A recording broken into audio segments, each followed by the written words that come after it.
Kilala sa Baryo Tabok si Juanito bilang isang dalubhasang antingero at manggagamot. Sa tulong ng kanyang kaalaman sa paggamit ng iba't ibang anting-anting, mutya at agimat, ay nagagawa niyang makapagpagaling ng mga may malubhang karamdaman at maging ng mga nakukulam. Dahil doon ay mataas ang respeto ng mga tao sa kanya sa Baryo Tabok. Dahil din doon, kahit paano ay nabibigyan niya ng komportabling buhay ang kanyang pamilya.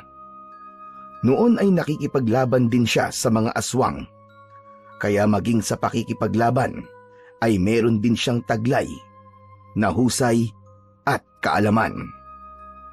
Ang lahat ng kakayahan na meron si Juanito ay namana pa niya sa yumao niyang lolo na si Lolo Donato.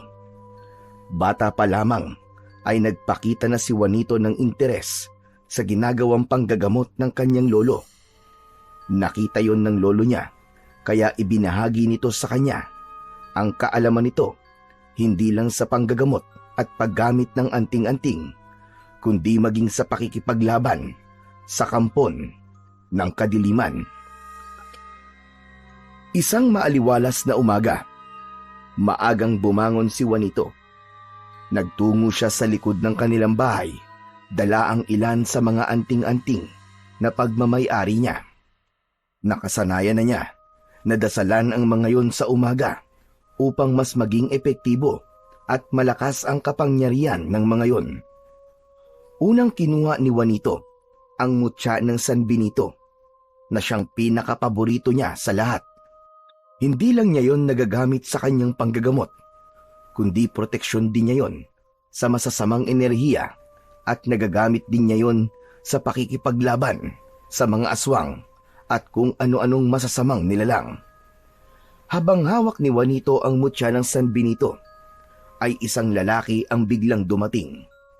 Paglingon niya, ay nakita niya ang kumpare niyang si Amado na nakatira sa ibang baryo. Inaanak niya ang bunso nitong anak na si Isay. Agad na tumayo si Juanito at sinalubong si Amado. "Amado, pare! Nakakagulat naman ang bigla mong pagbisita dito. Ano masamang hangin na nagdala sa iyo rito?" Hindi agad nakasagot si Amado. Nawala ang ngiti ni Juanito nang mapansin niya na tila balisa ang kanyang kumpare. "Teka pare, may problema ka ba? Bakit hindi mo yata kasama si Isay ngayon? Malapit na ang kaarawan niya, hindi ba? Para sana maibigay ko sa kanyang regalo ko." "Hindi ko kayang isama si Isay, pare. Halos hindi kasi siya makabangon sa higaan eh." "Ano, paring Amado? Bakit? Ano nangyari kay Isay?" "Pare, sa maniwala ka't sa hindi, kinukulam siya. Akala ko simpleng lagnat lang kaya pinagamot ko sa isang albularyo doon sa baryo namin. Pero sabi nung albularyo hindi niya kayang pagalingin si Isay kasi kinukulam nga daw." Anak ng weteng Sino namang walang awang mangkukulam ang gagawa nun sa isang bata? Napakawalang puso naman yata nun. "Paring Juanito, may hinala ako kung sino eh." "Sino pare? Sabihin mo sa akin." "Isang taon na nakakalipas, pare. May isang pamilya akong pinaalis sa lupa ko. Bigla na lang kasi sila nagtayo ng bahay sa lupa ko na yun. Ilang taon na nakakalipas, pare. Hinayaan ko lang kasi wala pa akong balak na gamitin ang lupa eh. Pero nang maisipan kong taniman ng gulay, kinausap ko naman sila ng maayos, pare. Pinakiusapan ko silang umalis. Aba, nagalit pa sila sa akin, pare, tapos nagmatigas. Yun, humingi na ako ng tulong sa mga pulis para mapaalis sila. Simula nun, pare, hindi ko na sila nakita. Sila lang ang may galit sa akin eh. Sila lang ang gagawa nito sa anak ko." "Pare, sigurado ka ba na sila talaga ang kumulam kay Isay? Ang sabi mo, isang taon na nakakalipas simula nang paalisin mo sila." "Oo, pare, sigurado ako. Malakas ang kutob ko na ang pamilyang yun ang nagpakulam o kumulam sa anak ko. Baka sinadya nila maghintay ng isang taon talaga para hindi ako makapaghinala." Ang masakit nga lang doon pare, sa anak ko sila gumanti, hindi sa akin. Natahimik si Juanito. Tumindi ang kaba sa dibdib niya. Kung totoo ang hinala ng kumpare niyang si Amado, hindi lang ito simpleng alitan sa lupa. Isa yung matinding paghihiganti at buhay ng isang inosenteng bata ang nasa panganib. Nagtagpo ang mata ng dalawa at nakita ni Juanito ang matinding pag-aalala sa mukha ni Amado. Bukod doon, ay nakita niya rin kay Amado ang takot at desperasyon ng isang ama na handang gawin ng lahat para sa kanyang anak. Kaya ka ba nandito pare? Ay para humingi ng tulong sa akin? Oo pare, ikaw lang ang kilala ko makakatulong kay Isay eh. Wala nang ibang natitirang paraan kundi ang gamutin mo siya. Gamutin mo ang inaanak mo pare, kaya nagmamakaawa naman ako sa'yo. Iligtas mo ang anak ko. Hirap na siya pare. Halos hindi na siya nakakakain at hindi na makatulog.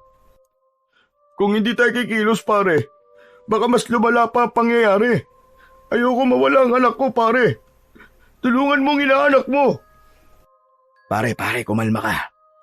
Huwag ka magsalita ng ganyan. Hindi mo na kailangan makiusap sa akin dahil tutulungan ko kayo ni Isay. Hindi ako papayag na may mangyaring masama sa bata, pare. Makikitang mabilis na bumaha ng pag-asa sa mukha ni Amado. Hindi nito napigilang lumapit at mahigpit na hawakan ang balikat ni Juanito. Pare, maraming salamat talaga. Hindi ko na alam ang gagawin ko kung wala ka, pare. Sandali lang, pare. Iahanda ko lang ang mga gamit ko. Pagkatapos, ay magpupunta na tayo sa inyo para matingnan at magamot ko na si Isay. Walang naging pag-aalinlangan si Juanito at alam niya sa sarili na mapapagaling niya ang kanyang inaanak. Agad na pumasok si Juanito sa bahay nila at dumiretso sa silid niya. Mabilis niyang inihanda ang mga gamit niya sa panggagamot. Inilagay niya ang iba't ibang mutya, langis at halamang gamot na ginagamit niya sa kanyang panggagamot. Kinuha rin niya ang kanyang mga orasyon na nakasulat sa tinuping papel. Habang abala siya sa pag-aayos ng kanyang dala, biglang sumilip ang kanyang ina sa pinto at tinanong nito kung saan siya magtutungo. Nay, pupunta lang po ako kina paring Amado. Kinukulam daw po si Isay. Hindi na halos makabangon. Kaya pupuntahan ko siya ngayon para subukan siyang pagalingin. Huwag po kayong mag-alala, Nay. Gagawin ko po ang lahat para mailigtas ko si Isay. Tumango ang matanda at hinaplos ang pisngi ng anak bago siya tuluyang lumabas ng silid habang nakasukbit sa likod niya ang isang bag na naglalaman ng mga gamit na kakailanganin niya. Sa labas ay nakita ni Juanito ang kumpare niyang si Amado na nakasandal sa puno ng mangga habang abala sa paninigarilyo. Malalim ang iniisip nito at bakas sa mukha ang pagod at matinding pag-aalala. Nang makita nito si Juanito, ay itinapon nito ang sigarilyo sa lupa at inapakan yon. Lumapit naman si Juanito at tumango. Tayo na pare, mabutit nagpunta ka rito ng maaga kasi panigurado mamaya ay marami ng tao rito na magpapagamot sa akin. Tumango si Amado at agad na naglakad kasabay niya palabas ng bakuran. Habang naglalakad, hindi maiwasang bumalik sa alaala ni Juanito kung paano sila naging magkaibigan ni Amado. Pareho silang lumaki sa iisang bayan at sabay na nagbinata. Nung bata pa sila, ay madalas silang maglaro sa gubat, maghanap ng prutas at manghuli ng isda sa ilog. Kapwa sila walang kapatid, kaya nakuha nila ang loob ng isa't isa. Nang umibig si Amado sa babaeng naging asawa nito, ay nahihiya pa nga noon si Amado na ligawan nito. Si Juanito ang nagtulak kay Amado at naging tulay na ligawan nito hanggang sa maging magkasintahan ang dalawa. Nang dumating si Isay sa buhay ni Amado, ay isa si Juanito sa labis na natuwa Kaya naman, isa siya sa pinili ni Amado na maging ninong ng bata. Mula noon, hindi na nabago ang kanilang samahan. Kahit hindi na sila madalas magkita mula nang itinuon ni Juanito ang sarili sa panggagamot, ay hindi nawala ang tiwala at respeto nila sa isa't isa. Kaya naman, sa kabila ng kinakaharap nilang pagsubok, batid ni Juanito na kailangan niyang patunayan ang kanyang kakayahan, hindi lamang bilang isang manggagamot, kundi bilang isang tunay na kaibigan at ninong na handang ipaglaban ang buhay na kanyang inaanak. Sumakay sina Juanito at Amado sa isang tricycle na nakaparada sa gilid ng kalsada. Agad nilang sinabi sa driver ang direksyon patungo sa bahay ni Amado. Habang bumabiyahe, ay tahimik lang si Juanito at nakatingin sa malayo, habang si Amado naman ay halatang hindi mapakali. Makalipas ang ilang minuto, huminto ang tricycle sa harapan ng bahay ni Amado. Medyo malaki at maganda ang bahay na yon na may malawak pa na bakuran. Bumaba sila at binayaran ni Amado ang pamasahe, saka sila pumasok sa loob ng bahay. Pagkapasok pa lang ni Juanito sa bakuran, ay agad niyang naramdaman ang bigat sa hangin na dahilan para mapahinto siya sa harap ng pintuan. Napatingin siya sa paligid. May kung anong hindi nakikitang puwersa ang naramdaman niyang nakapalibot sa lugar na yon. O pare, ba't bigla ka napahinto? May nararamdaman ka ba, pare? Oo, paring Amado. Napakabigat ng presensya dito. Alam ko na kagad na may kinukulam nga sa bahay na to. Ganon? Halika na, pare. Nasa kwarto niya si Isay. Pumasok sila sa loob ng bahay at dumiretso sa isang silid sa dulo ng pasilyo. Pagbukas ng pinto, ay nakita ni Juanito si Isay na nakahiga sa kama. Natutulog ang bata. Payat yon at halos wala ng kulay ang labi. Sa tabi ng bata ay nakaupo ang asawa ni Amado na si Rosalinda. Umiiyak ito habang hawak ang kamay ng anak. Nang makita nito si Juanito, ay lalo itong napagulgol. Lumapit si Rosalinda kay Juanito at halos dumud dito sa harapan niya. Nakiusap ito na tulungan niya ang mga ito dahil hindi na nito alam ang gagawin. Huwag kang mag-alala, Mare. Gagawin ko lahat ng aking makakaya para mapagaling lang ang inaanak ko. Lumapit si Juanito sa kama at matiim na tinignan si Isay. May namumuong pawis sa noo nito at ang paghinga nito ay mabagal at mahina. Hinawakan ni Juanito ang noo ng bata at mas naramdaman niya ang mabigat na enerhiyang nakabalot dito. Habang nakatitig si Juanito kay Isay, ay biglang gumalaw ang bata.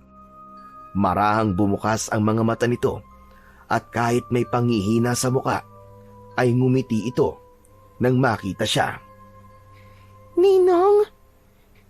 Ninong? May dala ka po bang regalo para sa akin? Malapit na po ang birthday ko, Ninong. Siyempre naman, Isay. Hindi ko pwedeng kalimutan ang birthday mo. May nabili na akong regalo para sa'yo. Talaga po? Nasaan na po, Ninong?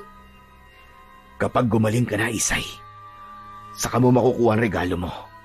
Kaya kailangan magpalakas ka kagad, Isay. Ninong? Ninong? Gagaling pa po ba ako? Mahigpit na hinawakan ni Juanito ang kamay ng bata. Oo naman, Isay. Ako ang bahala sa'yo. Ano bang nararamdaman mo? Masakit po ang tiyan ko, Ninong. Pati po ang ulo ko. Saka po, ang buong katawan ko, Ninong. Masakit din. May malalaking sugat din si Isay sa likod. Hindi ko alam kung saan galing ang mga yun, Juanito. Napakunot ng noo si Juanito. Iba ang pakiramdam niya tungkol sa sugat na sinabi ng kumpare niyang si Amado. Isay, pwede bang makita ang likod mo? Marahang tumango ang bata at saka ito bumangon. Tumalikod dito kay Juanito at sa kanya maingat na itinaas ang damit ng bata. Napasinghap si Juanito nang makita ang likod ni Isay. Puno yun ng malalalim na sugat na tila nabubulok na ang laman. Ang gilid ng mga sugat ay maitim.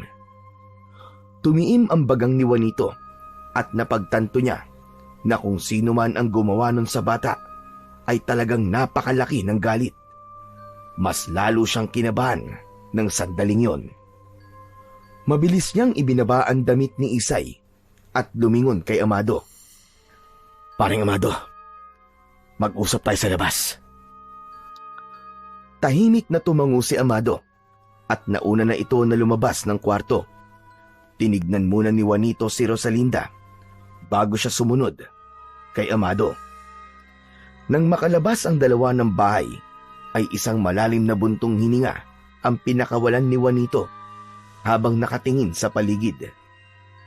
Paring Juanito, bakit kailangan pa natin lumabas? Ano ba talaga nangyayari sa anak ko? Paring Amado, bilang haligi ng tahanan, kailangan mo maging matatag. Ano? Anong ibig mo sabihin, pare? Nang makita ko mga sugat sa likod ni Isay, nalaman ko, pare, na hindi basta-bastang mangkukulam ang may gawa nito. Malakas ang mangkukulam na ito, pare, at meron silang kakayahan na patayin ang biktima niya. Natigilan si Amado sa narinig. Napaatras ito ng bahagya at napayuko.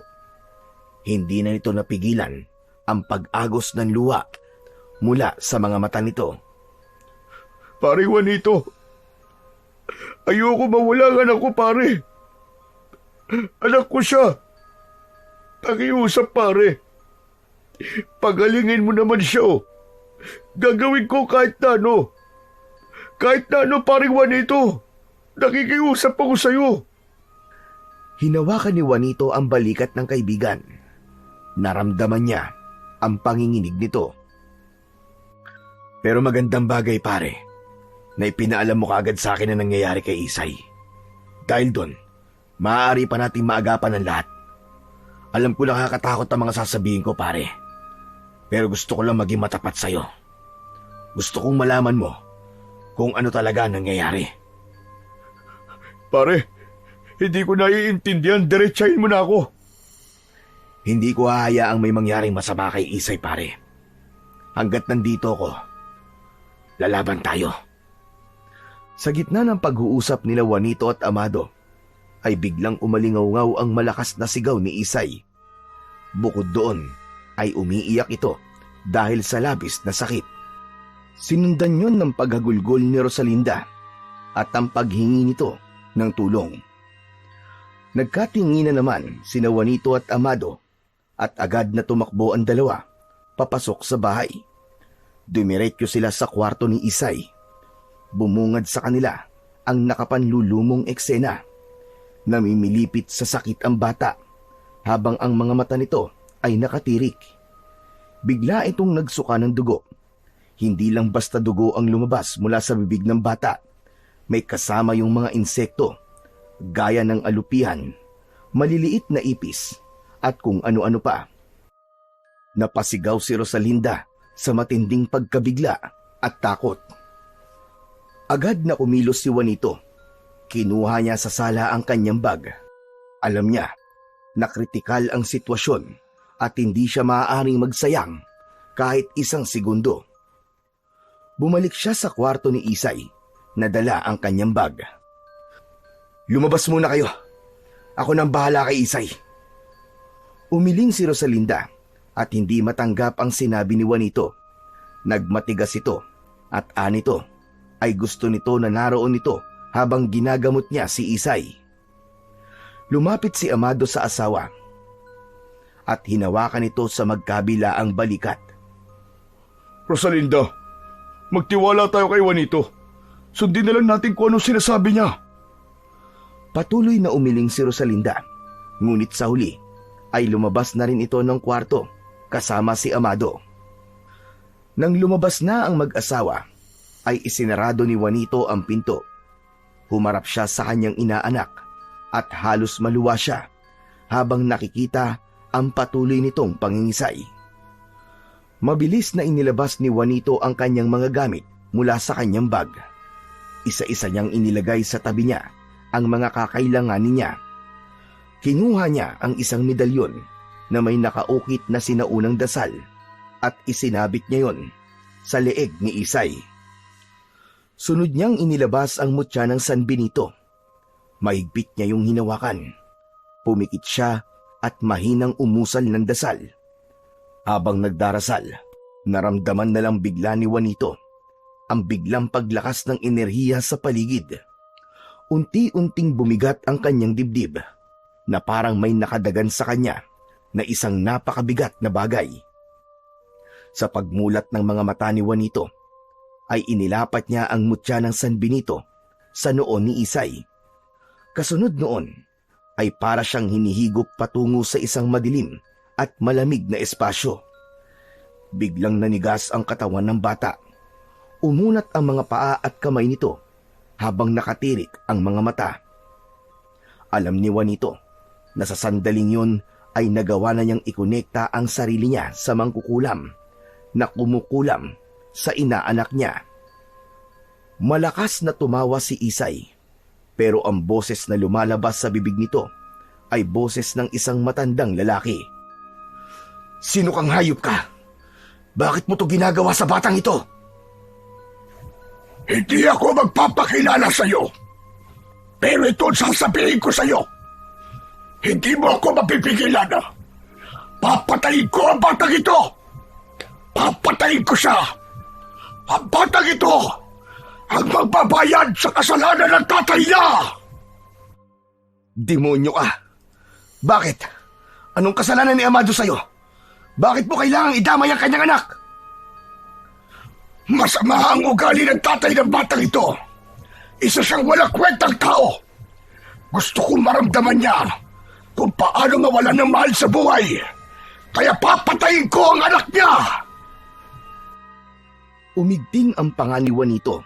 Nalaman niya na talagang papatayin ng mangkukulam na yon si Isay dahil ang puso nito ay punong-puno ng galit.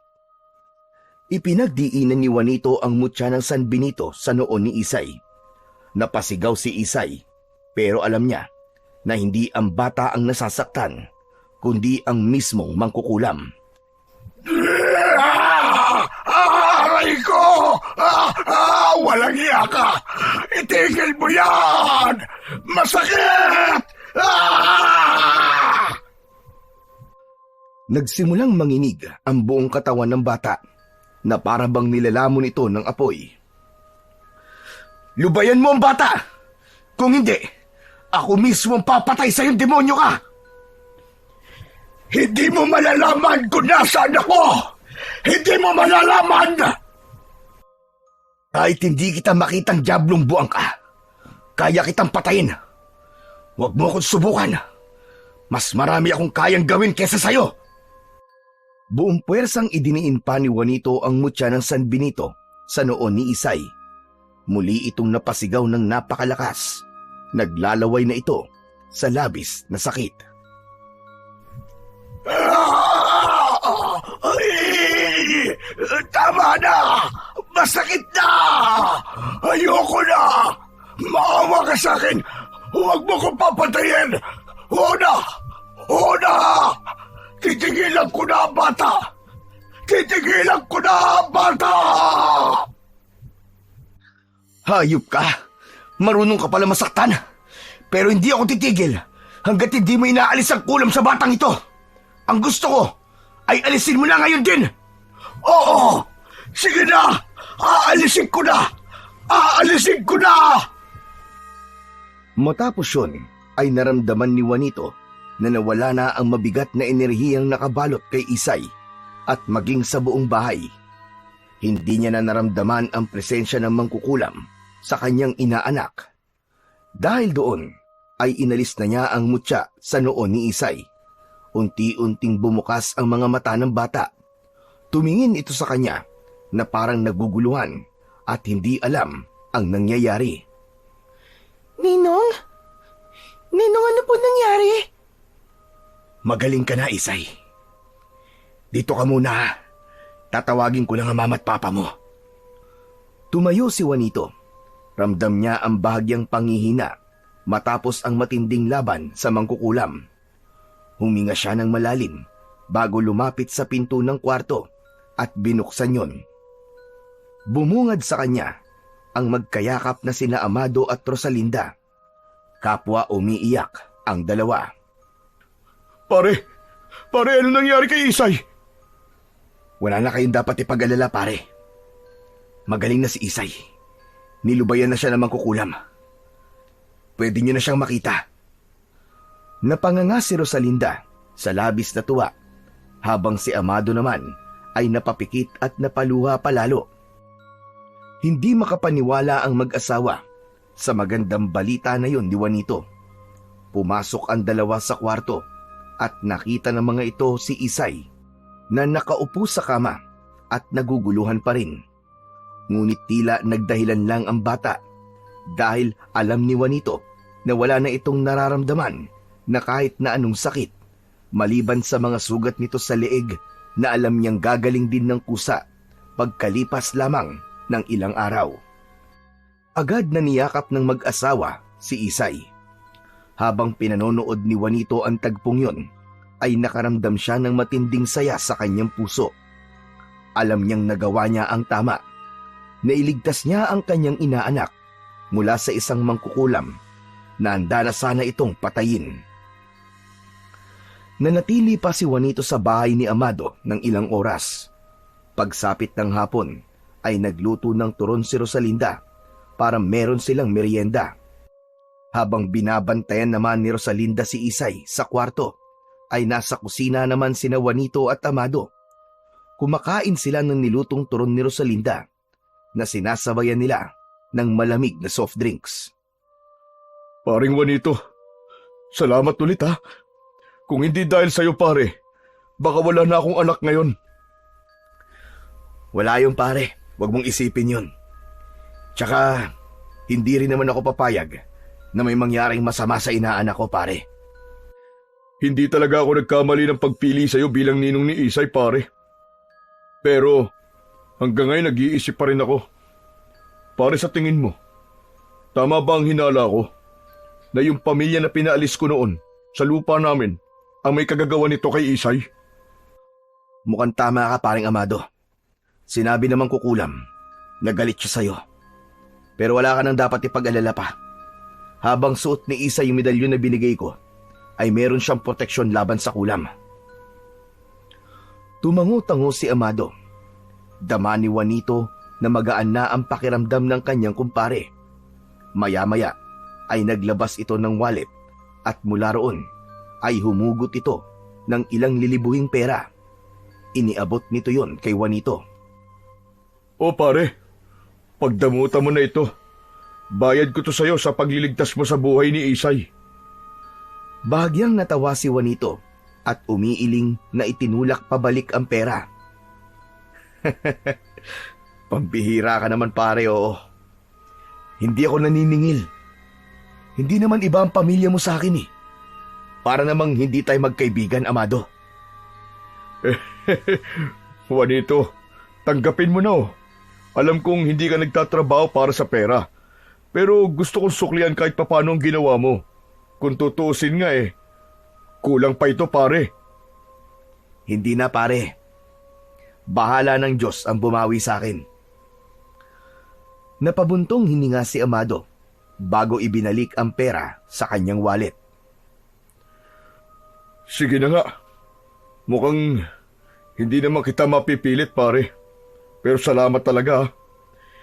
Hindi ko makakalimutan to pare. Habang buhay kong tatanawin na utang na loob ang ginawa mo para iligtas ang buhay ng anak ko. Gaya nga na sinabi ko, paring Amado, hindi ko pwedeng pabayaan si Isay dahil inaanak ko siya. Teka pare, hapon na pala. Kailangan ko nang umuwi at baka abutan pa ako ng dilim sa daan. Ah, ganun ba?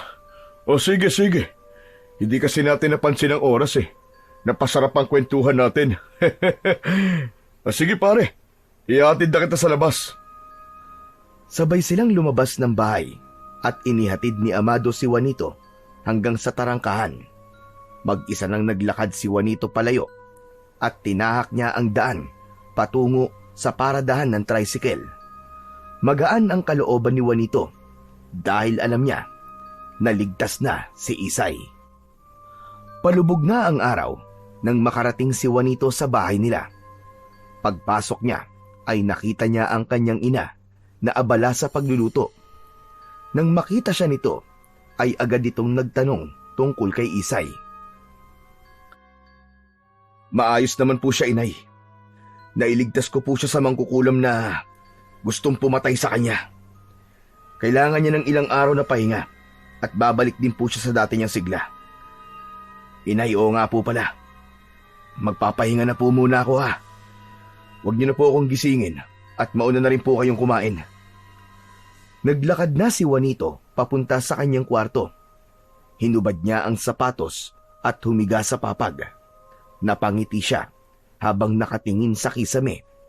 Hindi nagtagal ay napapikit na siya at hinayaan niya ang sarili na makatulog at makapagpahinga. Kinabukasan ng umaga ay nagising si Juanito sa malalakas na katok sa kanyang pinto. Kahit inaantok pa ay napilitan siyang bumangon. Sa pagbukas niya ng pinto ay bumungad sa kanya ang nanay niya. Anito ay nasa labas si Amado at nais siyang makausap. Tinanong niya kung bakit hindi pa pinapapasok ng nanay niya si Amado. Pero ayon dito ay gusto ni Amado na sa labas sila mag-usap. Napakunot noo si Juanito. Hindi niya inaasahan ang pagbisita ng kanyang kaibigan ng ganun kaaga. Lumabas siya ng bahay at nakita niya si Amado na nasa labas. Matiim ang tingin nito sa kanya at nakatikom ang mga kamao. Nang makalapit si Juanito sa kaibigan, ay labi siyang nabigla nang malakas siya nitong sinuntok sa panga. Napaatras siya at muntik pang matumba. Ramdam niya ang sakit ng suntok ni Amado, pero mas nangibabaw sa kanya ang pagtataka. Teka, Amado! Bakit mo ako sinuntok? Anong ginawa mo kay Isay pare? Teka, anong ibig mo sabihin? Patay na si Isay! Patay na si Isay pare! Hindi na siya nagising kanina. Puno na sugat ang katawan ng anak ko. Ikaw ang huling gumamot sa kanya. Ikaw ang may kasalanan noon, Juanito! Biglang hinablot ni Amado ang kwelo niya at halos magdikit ang kanilang mga muka. Ikaw ang pumatay sa anak ko. Simula ngayon, tinatapos ko na ang pagiging magkaibigan natin. Malakas siyang tinulak ni Amado. Hindi na ito lumingon pa nang maglakad ito palayo. Naubos ang lakas ni Juanito. Nanatili siyang nakatayo roon habang nakatulala at hindi makapaniwala sa masamang balita na sinabi sa kanya ni Amado. Kinagabihan ay bumalik si Juanito sa bahay ni Amado. Nang nasa harapan na siya ng bahay, ay nakita niya na may mangilang-ngilang tao na sa labas, kaya nag-atubili siyang pumasok. Alam niyang hindi magiging madali ang pagharap niya kay Amado, pero kailangan niyang makita si Isay. Hanggang hindi niya kasi nakikita na totoong wala na ang kanyang inaanak, ay parang ayaw niyang maniwala. Sa huli, ay pinili pa rin ni Juanito ang pumasok sa bahay ni Amado. Naramdaman niya ang mabigat na tingin ng mga taong naroon. Meron pang ilan na nagbubulungan. Nanlamig si Juanito nang makita niya sa unahan ang isang puting kabaong. Sa ibabaw ay naroon ang litrato ni Isay. Habang naglalakad patungo sa kabaong, ay biglang humarang sa unahan niya si Amado. Nagsusumigaw ang puot sa paraan ng titig nito sa kanya. Paring Amado, nandito ako para makiramay. Hindi siya sinagot ni Amado. Hinablot siya nito sa braso at hinila palabas ng bahay. Napatingin ang mga tao at nagulat sa pangyayari. Pagkarating nila sa labas, ay binitiwan siya ni Amado sabay tulak. Ang kapal rin talaga ng mukha mo magpakita pa rito, no? Wala kang karapatang makiramay. Ikaw ang pumatay sa anak ko. Alam mong hindi totoo yan, pare. Ang ginawa ko lang ay ginamot ko si Isay. Kung ginamot mo siya, dapat ay buhay siya ngayon. At pwede ba, wag mo na akong tawagin, pare. Wala akong kaibigang mamamatay tao. Hindi ko pinatay si Isay, Amado. Kahit ako'y nagtataka kung ano nangyari sa kanya. Hayaan mo kong alamin kung bakit namatay si Isay. Wala na akong balak na alamin pa ang dahilan ng pagkamatay ng anak ko. Dahil hindi naman nun mababalik ang buhay niya. Basta ang alam ko, ikaw ang pumatay sa kanya. Kaya umalis ka na. At huwag ka nang babalik dito kahit kailan. Napansin ni Juanito na marami na ang mga matang nakatingin sa kanila. Alam niya na kung ipipilit niyang manatili roon, ay baka magkagulo pa sila ni Amado. Ayaw naman niya yung mangyari sa lamay ng kanyang inaanak. Kaya kahit nais niyang magpaliwanag pa kay Amado, ay mas pinili na lang niya na umalis. Habang naglalakad, ay iniisip ni Juanito ang nangyari kay Isay. Sigurado siya na wala siyang ginawang mali nang gamutin niya ang bata. Alam niya rin na itinigil na ng mangkukulam ang pagkulam kay Isay, kaya ang pagkamatay nito ay isang napakalaking palaisipan para sa kanya. Mabilis na kumalat ang usap-usapan sa buong baryo at sa mga karatig panlugar tungkol sa pagkamatay ni Isay. Walang ibang sinisisi ang mga tao kundi si Juanito. Ang dating respeto sa kanya bilang isang manggagamot at antingero ay napalitan ng pagdududa at takot. Ngunit para kay Juanito ay wala nang masasakit pa nang mismong sarili niyang ina ay galit sa kanya at naniwalang may kapabayaan siyang nagawa. Dahil doon, unti-unting sumiksik sa isipan ni Juanito na baka nga kasalanan niya ang lahat. Paulit-ulit niyang inilala ang ginawa niya kay Isay. Pilit niyang hinanap ang posibleng pagkakamali na nagawa niya. Nawalan na rin si Juanito ng gana sa panggagamot dahil natakot siya na baka maulit ang nangyari kay Isay. Hindi niya kayang ipagpatuloy ang sinumpaan tungkulin kung may bahid pa siya ng pagdududa sa kanyang sarili. Isang gabi, habang tahimik ang buong baryo, ay abala si Juanito sa pag-iempake ng kanyang mga gamit. Maingat niyang isinilid sa lumang bag ang konting damit at ang natitira niyang pera. Sa dami ng mutya at anting-anting na meron siya, ay tanging ang mutya lamang ng San Benito ang naisipan niyang isama sa kanyang pag-alis. Matapos mag-empake, ay lumabas na si Juanito ng bahay nila. Sandali siyang huminto upang pagmasdan ang kapaligiran. Dati ay yun ang lugar na pinapangarap niyang paglingkuran habang buhay. Pero pakiramdam niya ng mga sandaling yon ay hindi na siya kailangan doon dahil mas marami na ang takot na magpagamot sa kanya. Sa huling pagkakataon ay sinilyapan ni Juanito ang kanilang bahay bago siya tuluyang naglakad palayo. Tahimik siyang naglakad palabas ng baryo at nang makarating siya sa highway ay sumakay siya ng unang bus na dumaan. Makalipas ang ilang oras, huminto ang bus sa isang pantalan. Bumaba si Juanito ng bus at hindi na siya nagdalawang isip na sumakay sa isang barkong patungo sa lugar na hindi niya alam. Sa loob ng barko, umupo siya malapit sa bintana at pinagmamasdan ang madilim na dagat sa ilalim ng buwan. Sa isip niya ay hindi siya sigurado kung ang paglayo ba niya ay paraan niya para makapagsimula ulit o baka isa lamang yung pagtakas mula sa anino ng kanyang pagkakamali. Napunta si Juanito sa liblib na baryo ng Masingsing. Dahil walang kakilala sa lugar na yon, ay nagpagala-gala na lang siya roon. Natutulog siya sa kung saan siya abuti ng gabi o ng antok. Ngunit para sa kanya, mas mabuti na ang sitwasyon niya sa Baryo Masingsing dahil walang nakakakilala sa kanya. Walang nakaalam ng kanyang kasalanan at walang nanghuhusga sa kanya. Alak ang naging sandigan ni Juanito sa tuwing inuusig siya ng kanyang konsensya dahil sa pagkamatay ni Isay. Kaya halos araw-araw siyang lasing at ang tingin ng mga tao sa kanya sa lugar na yon ay isang pulubi. Isang umaga, habang nakaupo si Juanito sa harapan ng isang tindahan at umiinom, ay dumating ang isang grupo ng kalalakihan. Ang grupo na yon ay kinatatakutan sa Baryo Masingsing.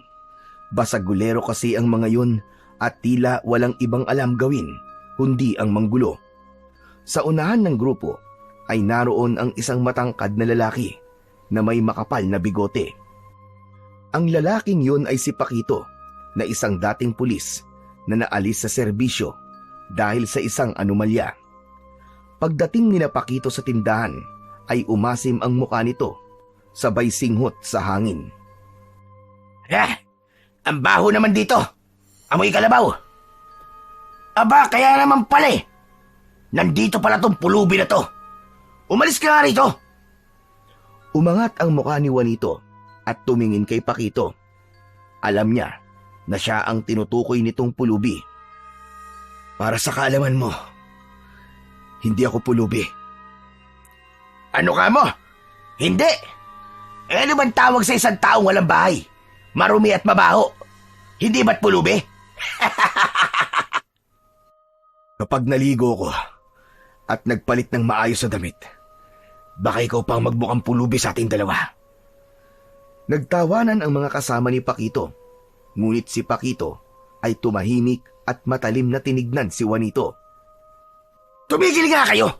Bakit ba kayo nagtatawanan, ha? Talagang tinatawanan niyo pa ako no? Agad na huminto sa pagtawa ang mga kasama ni Paquito at lumapit ito kay Juanito. Matalim ang mga matang tinignan siya nito. Ang tapang rin ang apog mo no? Hindi ko gusto ang tabas ng dila mo.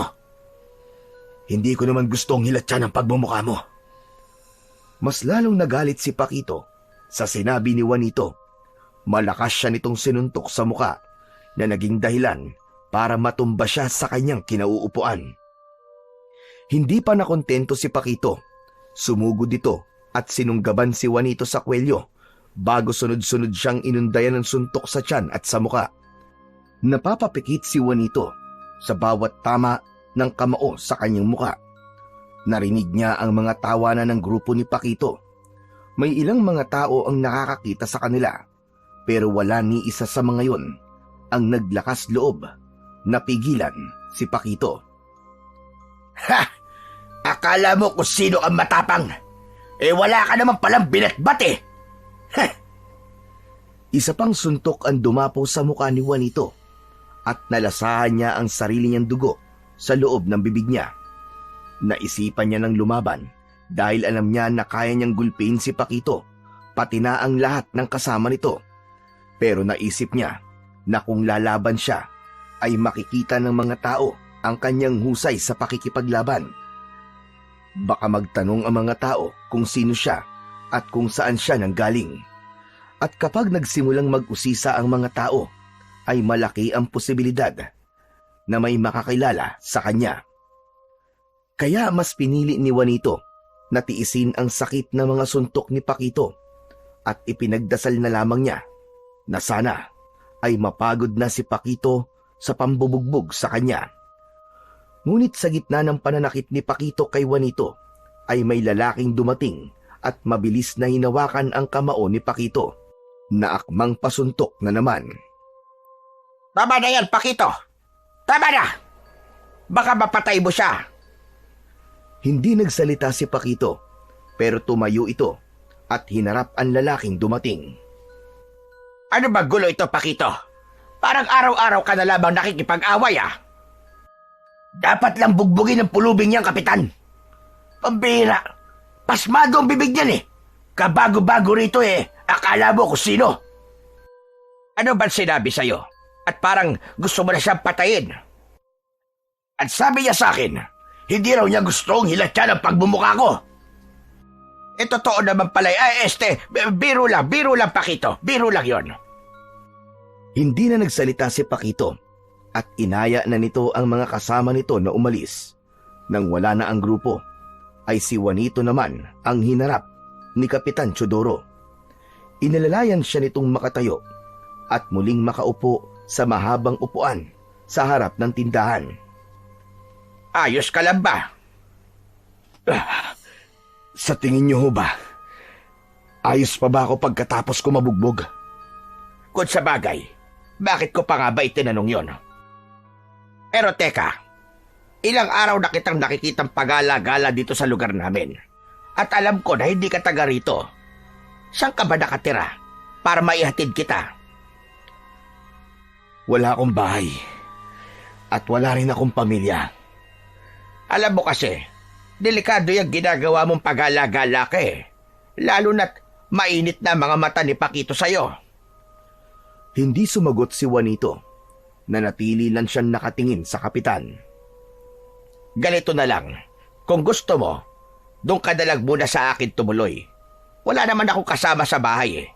Nasa Maynila kasi ang pamilya ko at doon sila naninirahan. Mukha ka naman mapagkakatiwalaan eh. Sandaling nag-isip si Juanito. Hindi niya gustong makitira sa iba, pero alam niyang mas mahirap kung wala siyang matutuluyan. Kung mananatili siyang palaboy, ay mas magkakaroon sina Pakito ng dahilan para saktan siya at bugbugin. Kaya naman isang desisyon ang kanyang nabuo. Sige, payag ako sa sinabi mo. Ayos, mabuti naman kung ganon. Ako nga pala si Kapitan Teodoro. Ako ang kapitan ng baryong ito. Ikaw, anong pangalan mo? Juanito. O tara na, Juanito. Kailangan mo maglinis ng katawan kasi medyo nangangamoy ka na. Masahol ka pa sa amoy ng kalabaw eh. Ay, hindi pala. Masahol ka pa sa amoy ng imbornal. Walang imik na sumunod si Juanito kay Kapitan Teodoro habang bitbit ang kanyang bag. Naramdaman niya na nais lang siya nitong tulungan at tila wala naman itong masamang balak sa kanya, kaya sumama na lamang siya sa lalaki. Makalipas ang ilang minutong paglalakad, ay nakarating na sina Juanito sa bahay ni Kapitan Teodoro. Isa yung bahay na may tamang laki at gawa sa matibay na kahoy. Meron yung malalaking bintana at ang bahay at bakuran ay napaliligiran ng bakod na gawa sa kawayan. Binuksan ni Kapitan Teodoro ang pinto. O, dali na! Pasok ka, Juanito! Pasok! Huwag kang mahiya! Dahan-dahang pumasok si Juanito. Malinis at presko ang loob ng bahay. Sa dingding ay may mga nakasabit na lumang larawan ng pamilya ni Kapitan Teodoro. Juanito, doon nga pala ang banyohan eh. Maligo ka na muna. Halos 1 linggo na kitang nakikitang pagala-gala kaya malamang hindi ka pa nakakaligo. Ikukuha na rin kita ng malinis na damit. Maraming salamat po, Kap. Nagtungo si Juanito sa banyo. Sa loob ay may drum ng tubig, timba at isang tabo. Hinubad niya ang lahat ng kanyang damit at nag-umpisang maligo. Nang dumampi ang malamig na tubig sa kanyang balat, ay napapikit siya. Simula kasi nang makarating siya sa baryo Masingsing, ay yun ang unang beses na nakaligo siya ng maayos.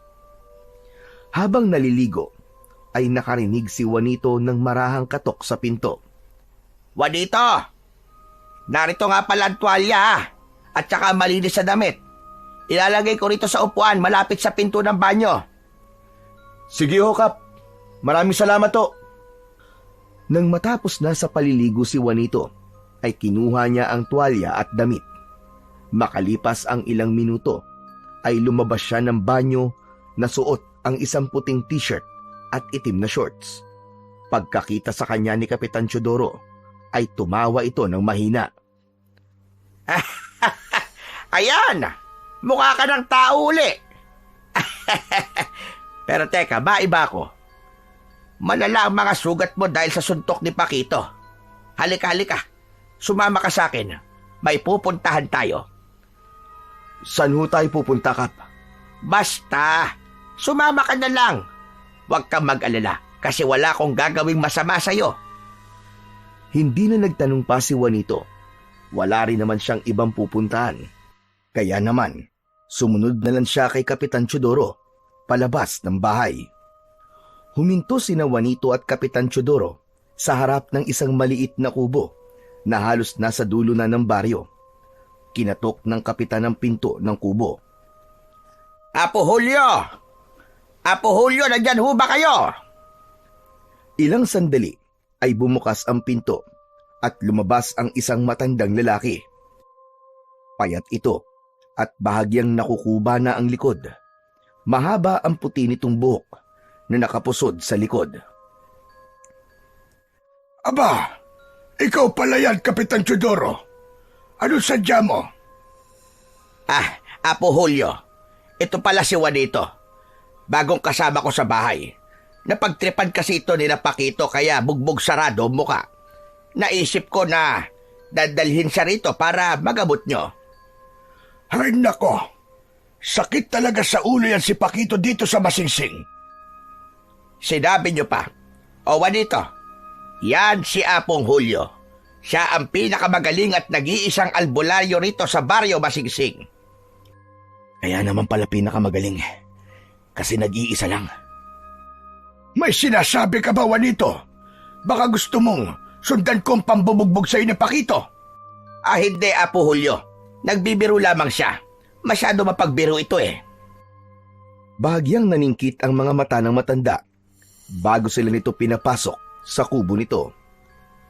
Sa pagpasok nila ay agad na naamoy ni Juanito ang insenso at mga pinatuyong halamang gamot. May mga botelya ng langis sa isang istante. Umupo sila sa isang bangkong kawayan habang inihahanda naman ni Apong Julio ang mga gamit nito. Hindi nagtagal ay nilinis na ng albularyo ang mga sugat ni Juanito gamit ang pinaghalong langis at dinikdik na dahon. Nang dumampi ang gamot sa mga sugat at pasa ni Juanito, ay nakaramdam siya ng hapdi. Habang ginagamot siya, ay napatingin siya sa paligid at biglang bumalik sa kanyang alaala ang iniwan niyang buhay sa baryo nila. Dahil gaya ni Apong Julio, ay isa rin siyang manggagamot sa lugar nila. Nang matapos ng linisin at gamutin ni Apong Julio ang mga sugat at pasa ni Juanito, ay saka lang ito muling nagsalita. Malamang ay lalagnatin ka mamaya. Pakuluan mo ang dahon ng lagundi at inumin mo ang pinagkuluan para bumaba ang init ng katawan mo. Salamat po, Apong Julio. Talagang pagdating talaga sa ganitong bagay, ay maaasahan kayo. Eto po, pang merienda nyo man lang.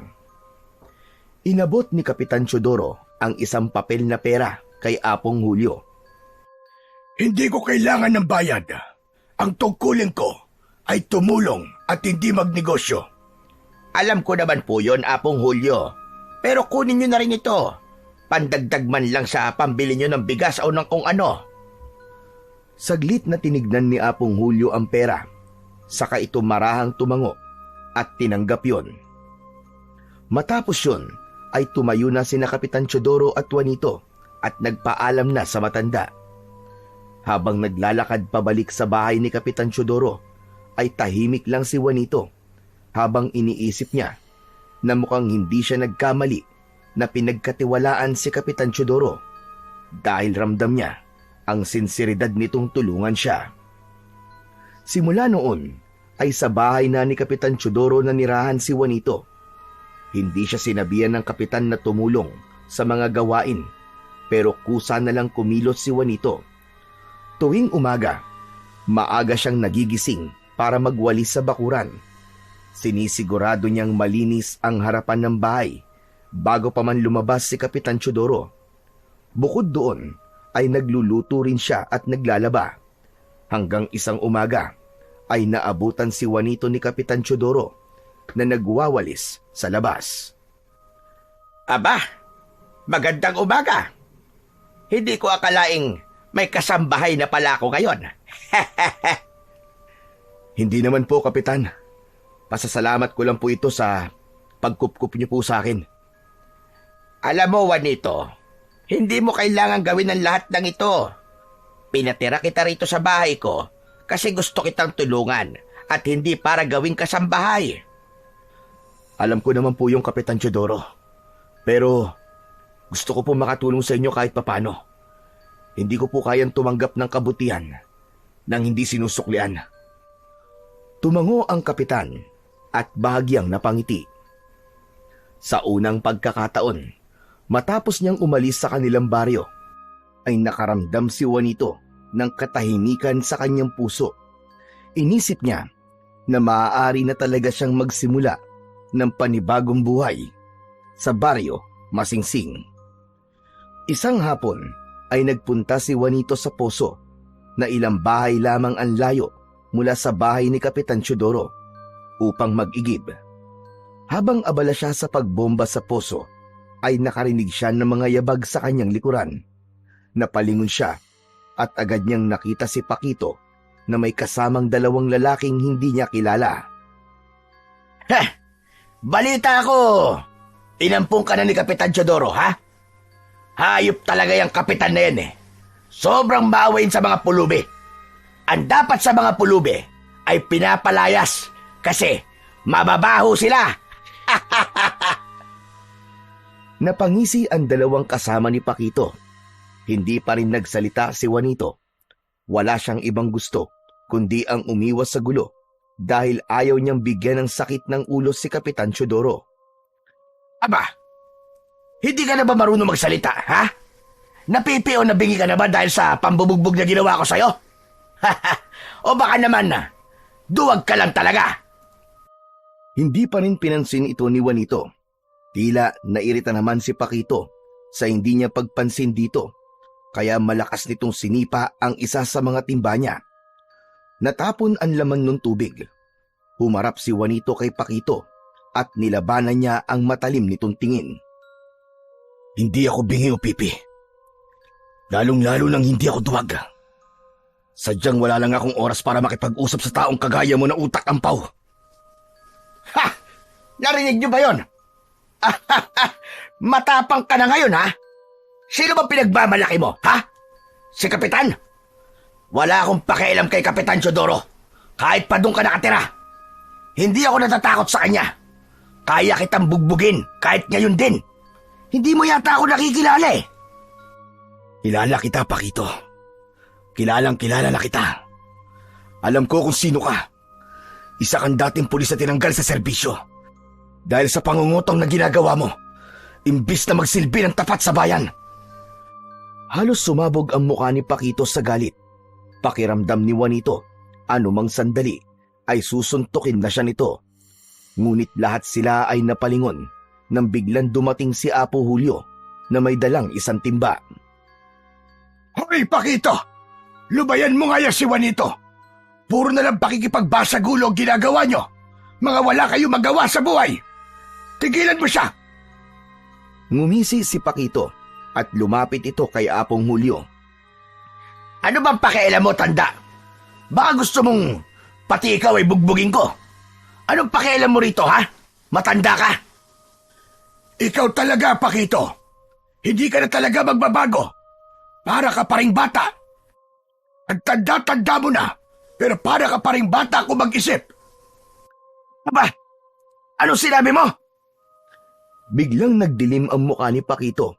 Mabilis nitong itinaas ang nakakuyom nitong kamao para suntukin si Apong Julio. Ngunit bago pa man tumama ang kamao nito kay Apong Julio, ay mabilis na sinalo ni Juanito ang kamao ni Paquito ng kanyang palad. Pilit na inabante ni Paquito ang kamao nito, pero dahil sa lakas ni Juanito ay hindi ito nagtagumpay. Pati ba naman matandang walang kalaban-laban? Pinapatulan mo? Wala ka talagang pinipili. Ganon ba? Kung ganon, ikaw na lang ang papatulan ko! Binawi ni Paquito ang kamay nito at sinubukan suntukin sa mukha si Juanito, pero mabilis siyang nakaiwas at sa hangin tumama ang suntok nito. Sa pagkakataon na yon ay sumugod na rin ang dalawang kasama ni Paquito. Sinubukan ng mga yon na suntukin si Juanito Pero lahat ng pag-atake ng mga yon ay nagawa niyang iwasan. Hanggang sa isang malakas na suntok mula kay Juanito ang tumama sa muka ni Paquito. Napaatras si Paquito habang hawak ang kanyang panga. Ang dalawang kasama naman ito ay muling umatake kay Juanito, pero sinalubong ang mga ito ng malakas na suntok ni Juanito. Tinamaan ng isa sa nguso, habang ang isa naman ay sa sikmura. Umikot siya at sinipa sa muka ang dalawa. Bumagsak ang mga yon sa lupa at nahirapan ng makabangon. Gulat na napatingin si Paquito kay Juanito. Halatang hindi nito inasahan ang ipinakitang husay ni Juanito sa pakikipaglaban. Malakas na sumigaw si Paquito, pero sinalubong ito ng dalawang magkakasunod na suntok ni Juanito. Tumama yon sa mukha ni Paquito at agad itong bumagsak sa lupa. Sisipain pa sana ito ni Juanito, pero nang iangat ni Paquito ang mukha niya, ay umiiyak na ito. Tama na! Tama na! Ayoko na! Juanito, pakiusap! Tama na! Sa pagkakataon na yon, ay humahangos na dumating si Kapitan Teodoro. Tama na yan! Juanito, tama na! Hindi ka dapat nakikipagbugbugan! Pero Kapitan, sila po nagsimula. Tama na, Juanito. Kapitan, ang mga lokong yan ang nanguna. Pati ako'y gustong saktan. Umawat lamang si Juanito. Hindi na nagsalita si Kapitan Teodoro at hinilan na lang nito si Juanito palayo sa poso. Hindi na rin nakapag-igib si Apong Julio at umalis na rin ito roon at naiwan sina Paquito na namimilipit sa sakit. Habang naglalakad sina Juanito at Kapitan Teodoro pauwi, ay ramdam ni Juanito ang bigat ng katahimikan sa pagitan nila. Alam niyang malaki ang respeto ng kapitan sa kaayusan ng baryo at sigurado siya na ang ginawa niyang pagpatol kina Paquito ang dahilan ng pananahimik ni Kapitan Teodoro. Pagdating nila sa bahay, ay agad na humingi ng paumanhin si Juanito. Pasensya na po kayo, Kapitan. Alam ko pong hindi tama ang ginawa ko. Hindi ko naman po ginusto na makipag-away pero... Naputol ang sasabihin niya nang biglang tumawa si Kapitan Teodoro. May pagtataka niya itong tinignan. Teka, Kapitan. Bakit po kayo tumatawa? May nakakatawa po ba sa sinabi ko? Bakit ka kasi humihingi ng tawad sa akin? Abay, wala kang kasalanan, Juanito. Pero Kapitan Teodoro, nakipag-away po ako kay Paquito. Hindi niyo po ba nakita? Nakipagbugbugan po ako sa kanila. Sa pagkakataon na ito, ay sila lang naman ang nabugbog. At ano naman ang masama ron? Alam mo bang, wala pang nakakagawa ng ganon kay Paquito. Matagal na siyang nagsisiga-sigaan dito sa Baryo Masinsing. At ikaw lamang ang nagpaiyak sa kanya. Ang galing mo, Juanito! Nagulat si Juanito sa sinabi ng kapitan. Hindi niya inaasahan ang reaksyon nito. Akala niya kasi ay sermon ang matatanggap niya. Inakala din niya kanina na baka palayasin na siya nito. Pero may isa lamang akong tanong sa'yo. Saan ka natutong lumaban ng ganon? Muling kinabahan si Juanito. Hindi siya kagad sumagot. Nag-isip siya ng magandang dahilan na hindi ito makakahalata na nagsisinungaling siya. Hindi ko rin po alam, Kapitan Teodoro eh. Ang totoo po, kahit po ako'y nagulat din kung paano ko po inagawa. Baka dala lang po yun ang bugso ng damdamin ko. Talagang nagalit ako nang nakita kong susuntokin ni Paquito si Apong Julio eh. Biruin niyo'y katanda-tanda ng tao, papatulan niya. Hindi. Ibang-ibang galaw mo, Juanito. Hindi ka lang basta sumusuntok at umiiwas. May diskarte ka. Parang biyasa ka talaga sa laban at dumaan sa matinding pagsasanay. Talaga ba, Kapitan? Hindi ko po alam na maganda palang galaw ko kapag nakikipaglaban. Naku, Kapitan. Pasensya na, sandali lang ho. May kailangan pa po akong gawin eh. Baka po pwedeng sa susunod na lang po tayo mag-usap. Hindi na hinintay ni Juanito ang sagot ni Kapitan Teodoro at mabilis siyang tumalikod at naglakad palayo. bago pa siya maipit sa usapan na yon. Alam niyang kung magpapatuloy pa si Kapitan Teodoro sa pagtatanong, ay baka hindi niya na maitago ang kanyang lihim. Kinagabihan, habang mahimbing natutulog si Juanito, ay hindi niya inasahan na dadalawin siya ni Isay sa panaginip. Sa panaginip niya, ay naroon siya sa kwarto ni Isay. Nakaupo ito sa gilid ng higaan nito at nakatalikod sa gawin niya. Tinawag ni Juanito si Isay. Nagulat naman si Juanito nang biglang umiyak si Isay. Ninong! Bakit mo ako pinatay? Bakit mo ako pinatay?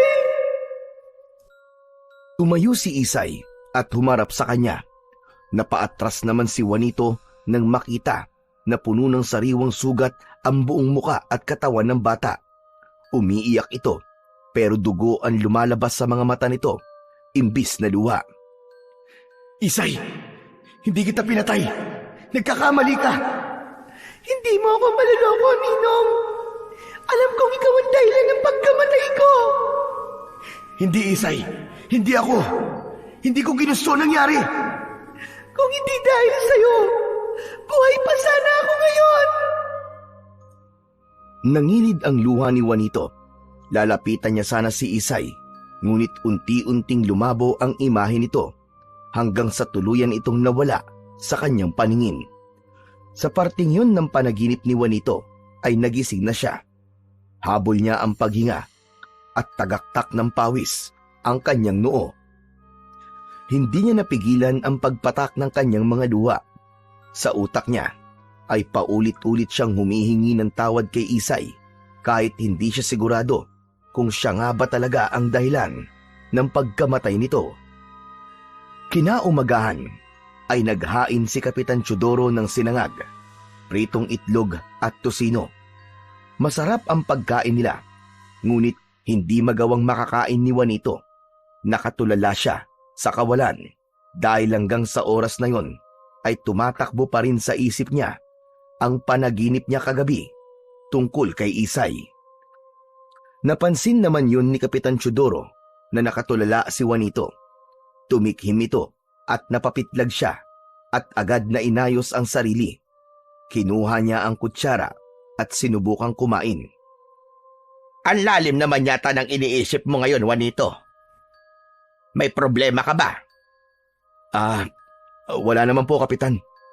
Iniisip ko lang po yung nangyari kahapon. Hanggang ngayon na iniisip mo pa rin yun. Pambihira. Huwag mo nang isipin yon. Iniisip mo ba na baka balikan ka nila Pakito? Aba, sa lakas ng iyak ni Pakito kahapon, sigurado kung takot na ang lokong yun sa'yo. Pilit nang ngumiti si Juanito. Nagkunwari na lang siyang may ganang kumain kahit halos hindi niya malunok ang pagkain. Umakto siyang normal dahil ayaw niyang magtanong pa si Kapitan Teodoro. Sa sandaling yon ay napagtanto ni Juanito na kahit malayo na siya sa kanilang baryo ay hindi niya matatakasan ang kanyang sariling konsensya.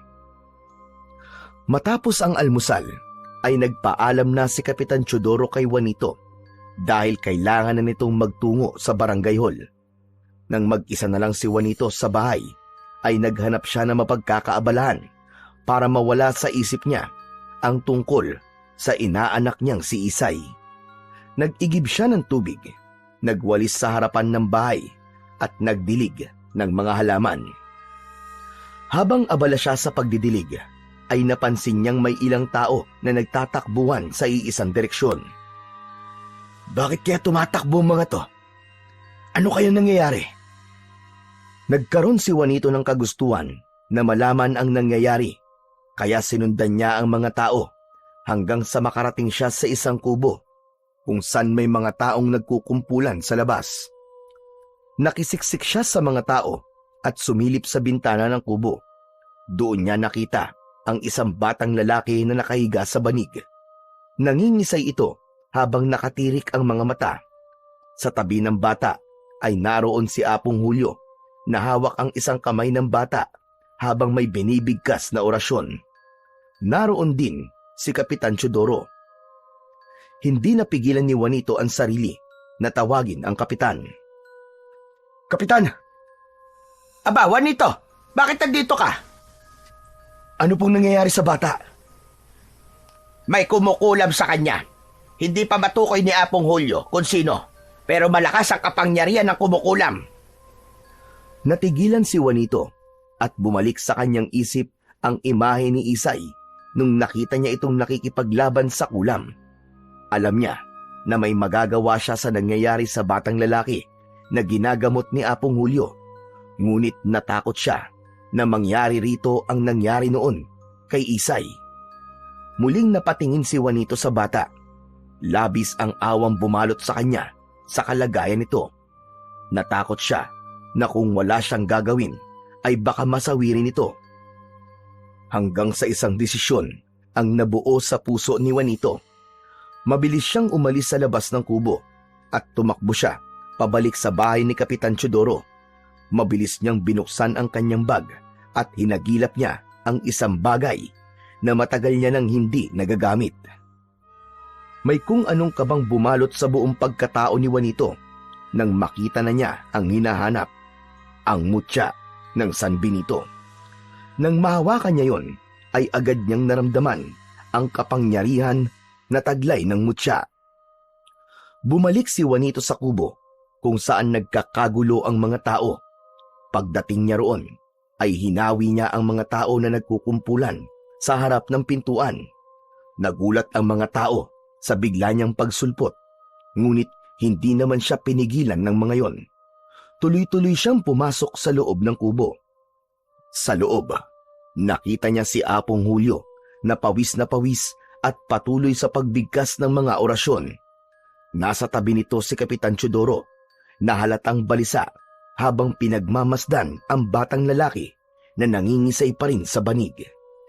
Pagpasok ni Juanito ay agad siyang sinalubong ng matalim na tingin ni Kapitan Teodoro. Anong ginagawa mo rito, Juanito? Aba, nakakasikip ka lang dito. Lumabas ka na lang at hayaan mong si Apong Julio ang gumawa ng paraan. Kapitan Teodoro, gusto ko pong tumulong. Magtiwala lang po kayo sa akin. Nagdali lang, anong tulong ang magagawa mo? Umalis ka na, Juanito.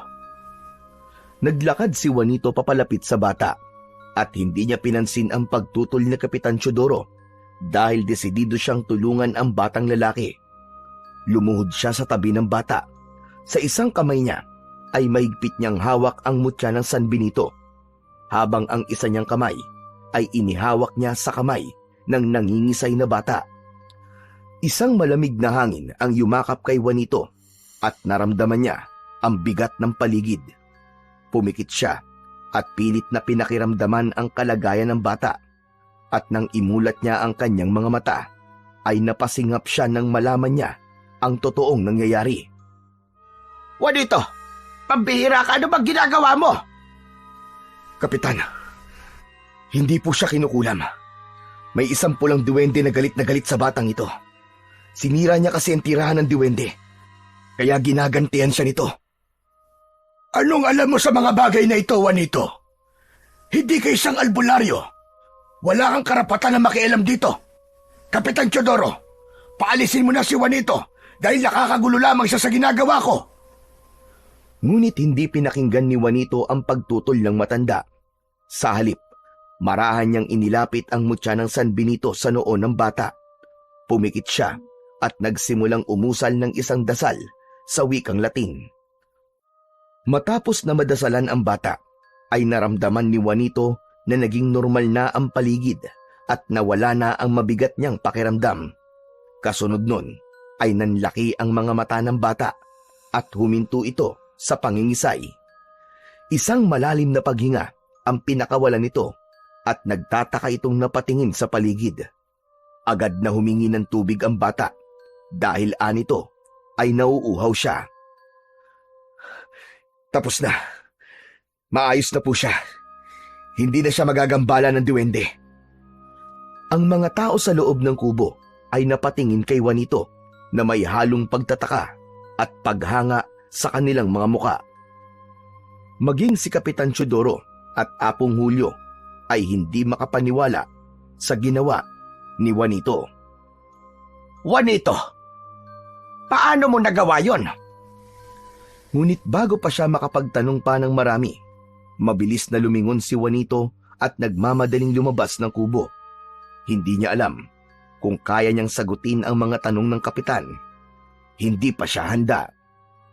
Ang alam lang niya ngayon ay isang lihim na naman sa kanyang pagkatao, ang kanyang ibinunyag. Pagkarating ni Juanito sa bahay ni Kapitan Teodoro, ay agad siyang dumiretso sa kusina at kumuha ng isang basong tubig. Matapos niyang uminom, ay pinilit niyang pakalmahin ang sarili. Habang unti-unting bumabalik ang kanyang paghinga sa normal, ay napahawak siya sa kanyang noo. Doon niya napagtanto na sa ginawa niyang panggagamot sa bata, ay isiniwalat niya ang kanyang sarili sa buong baryo. Pero pumasok sa kanyang isipan ang larawan ng batang nangingisay sa banig. Kung hindi niya yun ginamot, ay baka lalong mas malala pa ang mangyari sa bata. Kaya pinilit niyang kumbinsihin ang sarili na tama lang ang kanyang ginawa. Nagulat si Juanito nang biglang dumating si Kapitan Teodoro. Seryoso ang mukha nitong lumapit sa kanya. Juanito, sino ka nga ban talaga? Hindi sumagot si Juanito. Nung una kitang nakitang nakipaglaban, ay nagulat ako sa husay mo. Maaari ko pang ipagsawalang bahala yon. Pero ang ginawa mong panggagamot kanina, hindi ko na pwedeng baliwalain yon. Hindi ako nanunumbat dahil bukal sa kalooban kong tumulong sa iyo, Juanito. Sa tingin ko naman, ay may karapatan ako malaman kung sino ka ban talaga. Malalim ang buntong hiningang pinakawalan ni Juanito. Alam niyang wala na siyang ibang pagpipilian, kundi ang magsabi ng totoo. Tama ka, Kapitan. Siguro nga ay dapat mong malaman kung sino ba talaga ako. Sa baryong pinanggalingan ko, ay isa akong kilalang antingero at manggagamot. Maraming humihingi ng tulong sa akin, at ginagawa ko ang lahat para matulungan sila. Pero isang araw, may isang batang babae na kinulam. Inaanak ko po ang batang yon. Ginamot ko siya. Akala ko ay napagaling ko na siya. Pero hindi na siya nagising kinaumagahan. Namatay siya na hindi ko alam kung may kinalaman ba ako sa pagkamatay niya o wala. Kaya't simula po noon, tinalikuran ko ng panggagamot. Iniwan ko ang aking baryo at dito ko nagpunta sa baryo Masingsing. Dahil gusto kong kalimutan ang lahat na nangyari sa lugar na yon. Ang plano ko ay kalimutan na rin ang panggagamot. Pero nung makita ko ang bata kanina, ay hindi ko napigilan ang aking sarili. Alam kong kaya ko siyang tulungan at hindi ko siya kayang makitang mamatay sa harapan ko. Isang buntong hininga ang pinakawalan ni Kapitan Teodoro bago ito tumango. Tama nga. Tama nga ang kutob ko sa iyo, Juanito. May kakaiba talaga sa iyo, kaya kita tinulungan. Kapitan, wala na sanang ibang makakaalam nito. Huwag niyo sanang sabihin kanino man kung sino akong talaga at kung ano ang kaya kong gawin. Huwag ka mag-alala. Makakaasa ka, Juanito, na hindi ko sasabihin sa iba mga sinabi mo sa akin. Salamat at nagtiwala ka sa akin na sabihin ang katotohanan. Pero maghanda ka rin. Maraming nakakita sa ginawa mo kanina. Sigurado ko na ito na ang umpisa ng pagbabago ng buhay mo rito sa baryo Masingsing. Kinabahan at natigilan si Juanito. Hindi na niya kailangan pang itanong kay Kapitan Teodoro kung ano ang ibig nitong sabihin dahil agad niyang nakuha kung ano ang nais nitong tukuyin. Sa mga sumunod na araw ay napatunayan ni Juanito na hindi nga nagkamali si Kapitan Teodoro sa sinabi nito. Dumagsa ang mga tao sa bahay ng kapitan at lahat ay nais magpagamot kay Juanito. Nung una ay ayaw harapin ni Juanito ang mga tao. Nakakulong lang siya sa kwarto, ngunit hindi na nakatiis si Kapitan Teodoro at kinausap na siya nito. Juanito, wala ka nang magagawa. Hindi mo na maitatanggi kung sino kan talaga. Narito ang mga taong nangangailangan ng tulong mo. Ramdam ko na hindi sila aalis dito hanggat hindi mo sila ginagamot lahat. Hindi sumagot si Juanito. Nanatili siyang nakasiksik sa isang sulok. Ginamit mo ang kakayahan mo para iligtas ang isang bata. Huwag mong ipagkait ang biyayang ibinigay sa iyo ng Diyos, Juanito. May dahilan kung bakit sa iyo yan ibinigay. Naramdaman ni Juanito ang bigat ng mga salita ni Kapitan Teodoro. Hindi niya kayang itanggi na meron itong punto. Sa huli, kahit labag sa kanyang kalooban, ay lumabas na si Juanito at hinarap ang mga taong nais magpagamot sa kanya. Sa bawat sakit na nagagawang pagalingin ni Juanito, ay nadadagdagan ang paghanga ng mga taga-Baryo Masinsing sa kanyang husay. At lumipas pa nga ang ilang araw at mas dumami pa ang mga dumadayo sa bahay ni Kapitan Teodoro. Hindi lamang mula sa Baryo Masinsing, kundi pati sa mga kalapit na lugar. Isang umaga, habang naghahanda si Juanito sa panibagong araw ng panggagamot, ay dumating si Apong Julio. Sa pagpasok nito sa bahay ay isang makahulugang ngiti ang sumilay sa labi nito. "Oh, Apong Julio, kayo pala yan. Huwag niyo pong sabihin na magpapagamot din po kayo." Wala akong karamdaman, Juanito. Gusto ko lang sabihin sa'yo na ginulat mo kaming lahat sa kakayahan at galing mo sa panggagamot. Patawad po, Apong Julio. Hindi ko po sinasadyang agawan kayo ng trabaho rito sa baryo. Pero kung sasabihin niyo po na huminto na ako sa panggagamot, ay gagawin ko ho. Hindi ko po intensyon na palitan kayo sa lugar na to dahil naniniwala po ako na hindi ko po matatapatan ang pagtulong na nagawa niyo rito sa Baryo Masinsing. Ano ba sinasabi mo, Juanito? Hindi mo ako inagawan dahil ang totoo ay ginawan mo pa ako ng isang malaking pabor. Salamat sa iyo kasi sa wakas ay may makakatulong na ako sa panggagamot. Kahit paano ay makakapagpahinga na ako. Gumaan ang pakiramdam ni Juanito sa sinabi ng matanda at hindi niya napigilan ang mapangiti. Ngunit sa kabila ng papuri at pagtanggap sa kanya ni Apong Julio, ay isang bagay pa rin ang bumagabag sa kanyang isipan. Natakot siya na baka may makaalam sa nagawa niya noon. Wala siyang ideya kung tatanggapin pa siya sa Baryo Masinsing kapag nalaman ng mga tao roon na may isang batang babae ang nasawi matapos niyang gamutin. Sa paglipas ng mga araw, ay unti-unti nang nasanay si Juanito sa bagong buhay niya sa Baryo Masinsing. Hindi na niya iniwasan at tinanggihan ang mga taong lumalapit sa kanya upang magpagamot.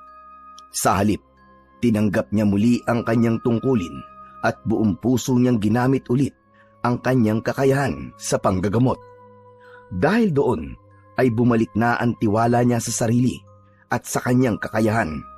Napagtanto niyang kahit saan siya magpunta ay hindi niya matatakasan ang kanyang tungkulin na tumulong sa mga may sakit. At sa bawat taong napapagaling ni Juanito ay lalo lang nakikilala ang kanyang pangalan sa buong baryo. Hindi nagtagal, naging tanyag siya sa Baryo Masinsing bilang isang manggagamot na walang hindi napapagaling. Ang pangamba niya dati na baka muli siyang magkamali ay unti-unting napalitan ng kumpiyansa at kasiyahan sa tuwing may napapagaling siyang may sakit. At sa unang pagkakataon, matapos ang trahedyang bumago sa kanyang buhay noon, ay naramdaman niya ulit ang tunay na halaga ng kanyang kakayahan. Isang araw, biglang nabalot ng takot ang buong Baryo Masinsing matapos kumalat ang balitang may aswang na namataan ang ilang residente nung nagdaang gabi. Ayon sa mga nakakita, isang matangkad na aswang na may mahahabang kuko at pulang mga mata ang gumagala na tila naghahanap ng mabibiktima. Ang takot ay mabilis na lumaganap at halos lahat ng tao ay nagkulong na lamang sa kanilang mga bahay bago pa man lumubog ang araw. Habang abala naman si Juanito sa pagpapahinga, matapos ang maghapong panggagamot, ay dumating si Kapitan Teodoro. Napansin ni Juanito ang pagkabahala sa mukha ni Kapitan Teodoro. Kahit hindi siya nagtanong, ay nagsalita na ang kapitan. May masamang balita, Juanito. May nakita raw na aswang kagabi sa may kakahuyan. Hindi natin maaaring ipagsawalang bahala ito. Kaya napagdesisyonan ko na magronda kami ng mga tanod gabi-gabi para tiyakin ang kaligtasan ng mga taga-baryo. Kahit wala pang nabibiktima ang aswang na yon, ay kailangan kumilos na kagad kami. Kapitan Teodoro, gusto niyo po bang tumulong po ako sa pagroronda? Sigurado ka ba, Juanito? Mas mainam kung manatili ka na lamang rito sa bahay at ipagpatuloy ang panggagamot. Baka mas kailanganin ka sa amin kung sakaling meron sa amin na masaktan. Ang totoo po niyan, Kapitan Teodoro, bago po ako nagsimula sa panggagamot ko, ay sanay na po ako lumaban sa mga aswang. Hindi lang po sa panggagamot ko ginagamit ang mutya ng San Benito, kundi proteksyon ko rin po ito laban sa mga aswang. Saglit na natahimik si Kapitan Teodoro. Tinignan nito si Juanito na waring iniisip kung totoo ang kanyang sinasabi. Sa huli ay tumango si Kapitan Teodoro at bahagyang napangiti. Kung ganon, malaking tulong ka sa amin, Juanito. Sige, payag na akong tumulong ka sa pagroronda. Isang ngiti lang ang isinagot ni Juanito.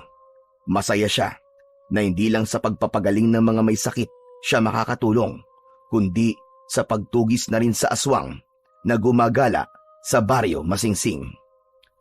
Kinagabihan ay nagsimula na ang pagroronda ni Juanito at Kapitan Teodoro kasama ang mga tanod. Lahat sila ay may dalang sandata gaya ng sibat, itak at pamalong yari sa matitibay na kahoy. Si Juanito naman ay may hawak na itak. Habang naglalakad sila sa gitna ng kadiliman patungo sa kagubatan, ay isang malakas na sigaw mula sa isang babae ang pumunit sa katahimikan. Nagkatinginan sina Juanito at Kapitan Teodoro at agad silang kumilos. Mabilis nilang tinungo ang pinagmumulan ng sigaw hanggang sa isang babaeng tumatakbo at takot na takot ang kanilang nakasalubong. Sa likuran ng babae ay doon nila nakita ang isang aswang na nakasunod sa babae. Matangkad ang aswang, payat na parang tuyot na tuyot ang katawan. Mahahaba ang mga kuko at ang mga mata nitong namumula ay tila kumikislap sa dilim. Walang pag-aalinlangan na humarang si Juanito sa harapan ng aswang. Itinaas niya ang kanyang itak upang ipakita sa aswang na hindi siya natatakot dito. Napahinto ang aswang at sa galit nito, umangil ito ng malakas habang matiim na nakatingin kay Juanito. Sa halip na umatake ang aswang, ay bigla itong umatras. Tila natakot yon sa dami ni Juanito. Mabilis na tumakbo ang aswang, kaya agad na nag-utos si Kapitan Teodoro na habulin ang aswang. Mabilis nilang sinundan ang tumatakas na aswang, pero masyado yung mabilis, kaya mabilis din yung nawala sa paningin nila at hindi na nila alam kung saan yon nagsuot. Huminto sina Juanito at Kapitan Teodoro na kapwa hinihingal dahil sa pagtakbo. Pinakiramdaman nila ang paligid, ngunit wala na ang presensya ng aswang. Ang bihira. Kung ganun pala, totoo mga kwento na may aswang na nga dito sa baryo Masingsing. Dati na po ba may aswang dito, Kapitan? Wala, Juanito. Ngayon lang nagkaroon ng aswang sa lugar na ito. Kaya nga nagtataka kami kung bakit biglang may pag-atake ng aswang na nangyayari. Natahimik si Juanito at naramdaman niya ang malamig na hangin na yumakap sa kanya. Hindi niya mawari, pero tila meron siyang koneksyon sa aswang na yon. Kanina, nang nakita niya ang aswang, ay parang pamilyar yun sa kanya, pero hindi lang niya maalala kung saan niya ito nakita. Sa mga sumunod na gabi, ay patuloy pa rin ang pagroronda ni Juanito at Kapitan Teodoro, kasama ang mga tanod ng baryo Masingsing. Hindi sila pumalya sa pag-iikot upang makasiguro na ligtas ang mga tao roon. Ngunit sa kabila ng kanilang pagbabantay, ay hindi na muling nagpakita ang aswang. Wala na ring naiulat na umatake o merong ibang tao na nakakakita rito. Isang linggo na ang lumipas at unti-unting bumalik ang normal na buhay ng mga tao sa baryo. Bagamat may takot pa rin ang ilan, nagsimula naman ng makampante ang nakararami. Kahit paano ay iniisip na baka tuluyan ng umalis ang halimaw.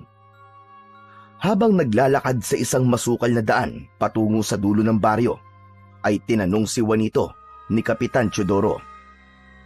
Juanito, sa tingin mo ba, natakot na yung aswang at tuluyan na siyang umalis dito sa lugar natin? Napansin ko kasi, nung unang beses natin siyang nakita, ay parang natakot siya sa dami natin. Hindi lang po ako sigurado, Kapitan. Pero sa palagay ko, hindi talaga siya umalis at nandito pa rin siya. Sa tingin ko, naghihintay lang siya ng tamang pagkakataon para umatake ulit. Hindi tayo dapat maging kampante, Kapitan. Napabuntong hininga si Kapitan Teodoro at tumango. Kung ganon, mas paiigtingin pa natin ang pagbabantay. At sana ay mahuli na natin ang aswang na yon para makatulog na ulit tayong lahat ng maayos sa gabi. Tahimik na nagpatuloy ang kanilang pagroronda. Maging si Juanito ay nais nang matapos ang madilim na kabanata na yon sa baryo Masingsing. Kahit sandali pa lamang siyang nasa lugar na yon, ay malaki na kagad ang pagmamahal niya sa mga tao doon, lalo na't ang baryong yon ang naging kanlungan niya nang pinili niyang umalis sa lugar kung saan siya isinilang at lumaki. Madaling araw na nang matapos ang pagroronda ni Juanito at Kapitan Teodoro, tahimik nilang tinahak ang daan pauwi sa bahay ng kapitan. Pagkarating sa bahay ay huminto si Kapitan Teodoro sa may sala at tumingin kay Juanito. O sige na, Juanito, magpahinga ka na. Sigurado na mamayang umaga ay dagsana naman ang mga magpapagamot sa'yo. Sige na, magpahinga ka na. Kaya nga, Kapitan. Pero ayos lang naman. Masaya po ako na nagagawa ko ulit ang bagay na akala ko ay tuluyan ko ng tinalikuran. Pero hindi ka ba napapagod? Sa umaga, nanggagamot ka. Sa gabi naman, sumasama ka sa amin sa pagroronda. Hindi ka naman obligado na gawin ito palagi, Juanito. Wag ko kayo mag-alala, Kapitan Teodoro. Kaya ko naman po. Sanay na po ako sa ganitong buhay. Ito po talaga ang gawain ko. Saka na po ako magpapahinga kapag natapos na po ang problema natin sa aswang at kapag nakasiguro na tayong ligtas na po ang baryo Masingsing. Salamat. Malaking bagay ang ginagawa mo para sa baryo namin, Juanito. Maraming salamat talaga sa'yo. Isang tipid ng ngiti lang ang isinagot ni Juanito at saka siya pumasok sa kanyang kwarto. Nang humiga siya sa papag, ay dun na niya naramdaman ang labis na pagod. Kaya naman, nang ipikit niya ang kanyang mga mata, ay mabilis siyang nakatulog. Sa gitna ng maimbing na pagtulog ni Juanito, ay bigla siyang nagising. Mabilis ang tibok ng puso niya at agad niyang naramdaman ang maalinsangan na hangin. May kilabot na gumapang sa buo niyang katawan. Alam niya na kapag ganun ang pakiramdam niya, ay merong aswang sa paligid. Agad niyang inabot ang itak na nakatago sa ilalim ng kanyang papag at mahigpit na hinawakan ang mutya ng San Benito na nakasabit sa kanyang leeg. Dahan-dahan siyang sumilip sa siwang ng bintana, ngunit wala siyang makitang kahina-hinala sa labas ng kubo ni Kapitan Teodoro. Ganun pa man, hindi niya maiwaksi ang matinding pakiramdam na may isang pares ng mga mata ang nakamasid sa bahay ni Kapitan Teodoro mula sa labas. Mabilis na nag-isip si Juanito. Lumabas siya ng kwarto, dala ang matalas niyang itak. Binuksan niya ang pinto sa may sala, ngunit bago pa man siya makalabas ng tuluyan, ay sinunggaban na siya ng aswang. Napahiga si Juanito habang ang aswang naman ay nasa ibabaw niya. Nanlilisik ang mga mata nun at may malapot na laway na tumutulo mula sa bibig nitong may matutulis na mga pangil. Nang makita ni Juanito nakakagatin siya ng aswang sa leeg, ay mabilis niyang iniharang ang kanyang braso. Napasigaw siya nang maramdaman niya ang pagbaon ng matatalim na pangil ng aswang sa kanyang laman. Ngunit hindi pinanghinaan ng loob si Juanito. Buong lakas niyang isinaksak ang itak sa tagiliran ng aswang. Napahiyaw sa labis na sakit ang aswang, kasabay ng pagsirit ng dugo nito. Isang malakas na sipa ang pinakawalan ni Juanito na tumama sa tiyan ng aswang, na dahilan upang tumilapon ito palabas ng pinto. Sadsad ito sa lupa. Sa sandaling yun ay lumabas na si Kapitan Teodoro sa kwarto nito. Juanito, ano nangyayari? Nasa labas po ang aswang, Kapitan! Sumalakay po siya! Bumangon si Juanito at lumabas ng bahay. Mabilis niyang iginala ang tingin sa paligid, ngunit hindi niya nakita ang aswang. Ganun pa man, ramdam na ramdam pa rin niya ang presensya nito sa paligid, kaya alam niyang nasa paligid lang niya ang kalaban. Lumabas si Kapitan Teodoro na may hawak ding itak. Nasaan ang aswang? Nasaan? Magpakita kang aswang ka! Kapitan, mag-ingat kayo. Nagtatago lang siya. Alam ko nasa paligid pa rin siya ngayon. Nagtalikuran sina Juanito at Kapitan Teodoro nang sa gayon ay maprotektahan nila ang isa't isa laban sa aswang, habang inaalam kung saan nakatago ang nilalang na yon. Marahan silang umikot habang mahigpit na hawak ang kani-kanilang sandata. Ngunit nagulat si Juanito nang marinig niyang sumigaw si Kapitan Teodoro sa likuran niya.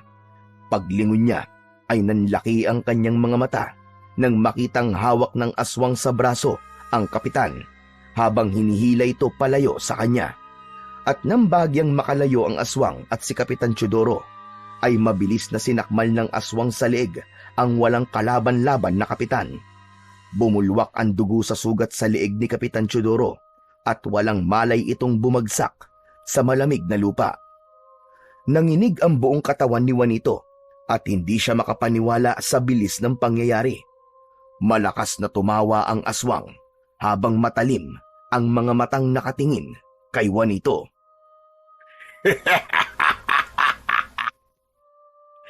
Hindi ko inaasahan na dito pa tayong muling magkikita, Juanito.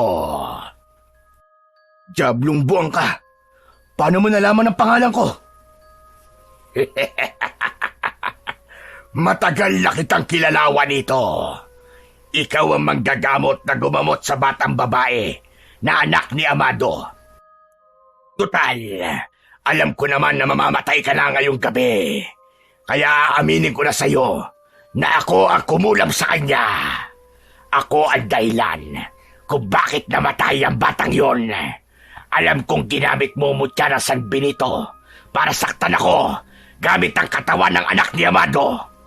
Kaya nang makita ko na ginamit mo mutyang yun sa baryo na to, ay nalaman ko na ikaw ang sumubok na kontray ng pagkulam ko sa batang yon. Hayop ka! Diablong buwang ka talaga! Pero ang sabi mo nun ay ititigil mo ng pagkulam mo kay Isay. Wala kang isang salita! Sa tingin mo ba, ganun ako kadaling susuko? Nilinlang lang kita, Juanito. Wala kang kaalam-alam na hindi ko binitiwan ang batang yon. At ang nakakalungkot lang, walang nagawa ang medalyong binigay mo sa kanya para protektahan siya. Kung sinubukan mo sirain ang sumpa gamit ang katawan ng anak ni Amado, kasalanan itong lahat ni Amado. Gusto ko siyang parusahan. Gusto kong magiganti sa kanya. Kung hindi niya kami pinalaya sa lupa niya, hindi kami sasakay ng bangka ng pamilya ko at hindi mamamatay ang buong pamilya ko sa paglubog ng bangkang yon. Walang kasalanan si Amado sa pagkamatay ng pamilya mo. Anong wala? Kasalanan ni Amadong lahat yun. At ikaw, Juanito, kailangan mo na rin mawala sa baryo na ito dahil inagaw mo ang atensyon ng mga tao sa akin. Masyado kang pasikat. Anong ibig mong sabihin?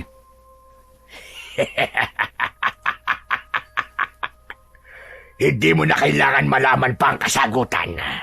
Ang mahalaga, wawakasan ko na ang buhay mo ngayong gabi.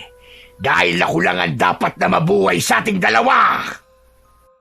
Sa isang iglap ay sumugod ang aswang kay Juanito. Nakita niya kung gaano ito kabilis. Ilang beses na iniwasan ni Juanito ang pag-atake ng aswang, pero dahil sa liksi nito ay ilang beses din siya nitong nakalmot at nakagat sa iba't ibang parte ng kanyang katawan. Ngunit sa kabila ng bilis ng aswang ay naniniwala pa rin si Juanito na meron siyang laban dahil suot-suot niya ang mutya ng San Benito. Sumugod muli ang aswang sa kanya at ang mahahabang kuko nito ay bumaon sa balikat ni Juanito. Malakas niyang sinuntok sa ibabaw ng ulo ang aswang, kaya nahilo ito at lumuwag ang pagkakakagat nito sa kanya. Doon na niya itinulak ng malakas ang aswang, kaya bahagya siyang nakalayo sa kalaban. Sumugod si Juanito sa aswang, ngunit mabilis naman itong naiwasan ang kanyang pag-atake. Umikot ang aswang sa likuran niya at bigla nitong hinawakan ng kamay niya sabay pilipit doon. Malakas na napasigaw si Juanito habang nabitiwan niya ang kanyang itak. Naging mabilis ang utak ni Juanito. Ibinagsak niya ang sarili sa lupa at hinatak niya ang aswang, kaya dalawa silang bumagsak sa lupa. Mabilis niyang dinampot ang itak at bago pa makakilos ang aswang ay inundayan niya ito ng isang malalim na saksak sa tiyan. Nanlaki ang mga mata ng aswang sa labis na gulat. Nang hugutin ni Juanito ang itak, ay sunod niya yung itinarak sa leeg ng aswang. Tumayo si Juanito at tinignan niya ang aswang na nakaluhod sa harapan niya. Hinawakan niya ang puluhan ng itak. Sa kanya sinipa ng malakas sa muka ang aswang. Nahugot ang itak mula sa leeg nito at pahigang bumagsak sa lupa ang aswang. Hinubad ni Juanito mula sa leeg niya ang mutya ng San Benito at ipinilupot yun sa hawakan ng itak at sa kanya isinaksak ang itak derecho sa puso ng aswang. Nangisay ang aswang hanggang sa tuluyan na yung binawian ng buhay. Matapos mamatay ng aswang, ay unti-unting bumalik ang dati nitong anyo sa pagiging tao.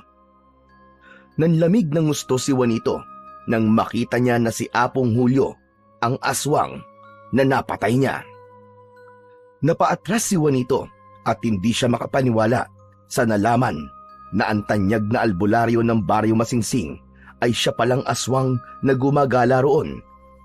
Napagtanto niya na tila dinala siya ng tadhana sa lugar na yon upang pagbayarin ang may kagagawan sa pagkamatay ng kanyang inaanak. Diablong buang ka. Ngayon, alam ko na ang sagot sa tanong ko sa iyo kanina. Hindi ka totoong masaya na nakilala ako sa lugar na to bilang mahusay na manggagamot. Naiinggit ka, Apong Julio. Totoo ngang nakakamatay ang inggit.